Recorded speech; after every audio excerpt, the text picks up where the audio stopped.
ఇట్లా మాట్లాడుకునే సమావేశాలు పెట్టి వచ్చిన ప్రతి కార్యకర్తకి నాయకుడికి పార్టీ ఇట్లా అందుబాటులో ఉండాలని ఆయన ఏదైతే కోరుకున్నాడో అది కనిగిరి నియోజకవర్గంలో జరిగింది. అందరూ కూడా గౌరవాలను కూడా తెలియజేస్తా ఉన్నాను. ఈ బాబు షూరిటీ భవిష్యత్ గ్యారంటీని బ్రహ్మాండంగా తీసుకెళ్ళబట్టి మొన్న నామినేషన్ కార్యక్రమంలో మండు టెండర్లో 45,000 మంది పైగా వచ్చారంటే అది మన గెలుపుని సూచిస్తా ఉంది. ఇంత మండు టెండర్లో అంత పెద్ద ఎత్తున మీరే ఊహించాల. ఈ ఎండలో కొంత వస్తా ఉన్నాం కానీ అనూహ్యంగా 40,000 దాటి పెద్ద ఎత్తున నామినేషన్ కార్యక్రమంలో పాల్గొన్నారు. అట్లాగే గత 4 రోజులుగా కూడా ఎన్నికల షెడ్యూల్ వచ్చిన తర్వాత చాలా పెద్ద ఎత్తున ఇంటికి ఈ పాంప్లెట్స్ తీసుకెళ్లారు. మరి మండు టెండర్లో దగ్గర 74-75 ఏళ్ల వయసులో చంద్రబాబు నాయుడు గారు మధ్యాహ్నం 12 గంటలకి 1 గంట సేపు ఆయన ఎండలో ఎదురెండలో ఆయన ప్రసంగిస్తున్నాడంటే ఆయనలో ఉన్న కసి పట్టుదల అంకిత భావం పార్టీని మళ్ళీ అధికారంలో తీసుకురావాలి, కార్యకర్తల నాయకులు పడ్డ కష్టాలు, మళ్ళీ రాష్ట్ర ప్రజలు ఎదుర్కొంటున్న ఇబ్బందులు, ఈ అవినీతి దుర్మార్గ పరిపాలన పారదోలాలని ఇవాళ పవన్ కళ్యాణ్ గారు కూడా ఒక పెద్ద మనసుతో మనతో కలిసి ఆయన కూటమిలో చేరటం, అట్లాగే ఇవాళ అమిత్ షా గారు కూడా చాలా క్లియర్ గా అమరావతికి పూర్వవైభవం తీసుకొచ్చి మళ్ళీ ఇక్కడే అమరావతి పనులు పెద్ద ఎత్తున ప్రారంభమయ్యే విధంగా కూడా మేము కలిసి పనిచేస్తామని, ఈ దుర్మార్గ ప్రభుత్వాన్ని, ఈ అవినీతి గోండా పరిపాలనని మరి పారదోలాలను కూడా మరి ఇందాక మార్నింగ్ ధర్మవరం సభలో మీరందరూ కూడా చూశారు. కాబట్టి చాలా కష్టపడి పనిచేస్తా ఉన్నారు.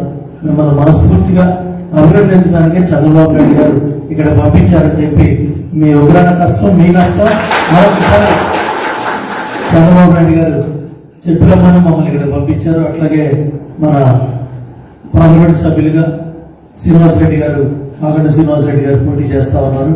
అన్నగారు సురేష్ రెడ్డి గారు కూడా ఆయన కూడా ఇక్కడే తిరుగుతా ఉన్నారు. అందరికీ ఆయన కూడా సుపరిచితుడే.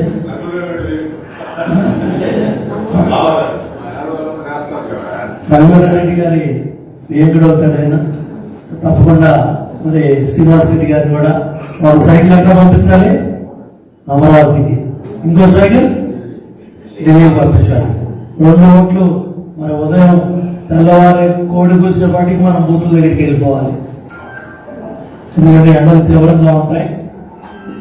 మార్నింగ్ సెషన్లోనే మెజారిటీ ఓట్లు మనం తెచ్చుకోగలిగితే సాయంత్రం పూట ఈజీ అవుతుంది. మనం మళ్ళీ ఎండ వచ్చేదాకా ఉంటే ఈ ఎండల్లో తట్టుకోలేరు.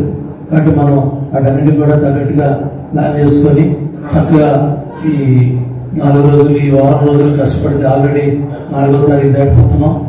మరి ఈ వారం రోజుల్లో ఏదైతే మరి ఎన్నికల షెడ్యూల్ ప్రకారం 11కి మన సాయంత్రానికి ప్రచారం పూర్తి చేయాలి. తప్పకుండా విలువైన సమయం కాబట్టి ప్రతి ఒక్కరు మీరు బాగా కష్టపడి పనిచేస్తున్నారని మనస్ఫూర్తిగా అభినందించడానికి ఇక్కడికి వచ్చాను. మంచి మెజార్టీతో మీరు ఇచ్చే మెజార్టీయే వెలుగొండ నీళ్లు పరిగెత్తుకుంటూ వస్తాయి మీ దగ్గర. వెలుగొండ నీళ్ళు ఇచ్చి ఓట్లు అడుగుతా అన్నాడు జగన్ రెడ్డి. ఇచ్చాడా? నీళ్ళు అడిగా ఓట్లు అడిగే అర్హత లేదు. ఇక్కడ ఉన్నాయని ఎక్కడ పోయాడు అంటే దాన్ని బట్టి మీకు అర్థమవుతా ఉంది. వాటివన్నీ కూడా అర్థం చేసుకొని చక్కగా ప్రజల్లో తీసుకెళ్లి పెద్ద ఎత్తున మంచి మెజార్టీతో ఉగ్రాన్ని గెలిపించాలని.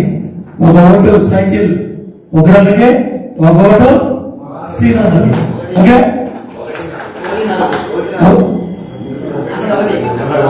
ఉగ్రాల్లో ఒకటి వచ్చింది, శ్రీనివాస్ రెడ్డి గారికి 4 వచ్చింది.